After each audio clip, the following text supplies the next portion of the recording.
નમસ્કાર દર્શક મિત્રો, વૈભવ દ્રષ્ટિ સમાચારમાં આપનું હાર્દિક સ્વાગત છે। શું સિહોદ પુલના પણ થશે બીજા પુલ જેવા હાલ? જી હા, ખૂબ જ મોટો સવાલ ઉઠી રહ્યો છે, કારણ કે હાલમાં જ સિહોદ પુલના નવનિર્માણ માટે તેનું ખાતમુહૂર્ત કરવામાં આવ્યું છે અને તે પણ સાંસદ જસુભાઈ રાઠવાના હસ્તે।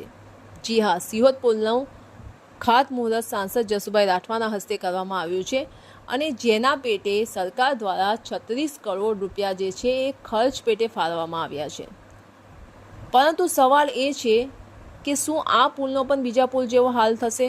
કારણ કે ભૂતકાળમાં આપણે જોઈ ગયા છે કે સરકાર દ્વારા મોટા પ્રમાણમાં ગ્રાન્ટ તો પાસ કરી દેવામાં આવે છે, પરંતુ જ્યારે એ રસ્તાઓ અને પુલોનું નિર્માણ થતું હોય છે ત્યારે એ ગ્રાન્ટનો પૂરેપૂરો ઉપયોગ તેમાં થતો નથી, જેની અસર પુલ અને રસ્તાઓની ગુણવત્તાઓ પર જોવા મળે છે। ભૂતકાળમાં આપણે જોયું છે કે પુલ બન્યાના અમુક જ સમય બાદ, એટલે કે થોડાક જ સમય બાદ તેમાં તિરાડો અને ગાબડાઓ જોવા મળી છે। હાલમાં બરોડાના અટલ બ્રિજમાં પણ એક કિસ્સો જોવા મળ્યો હતો।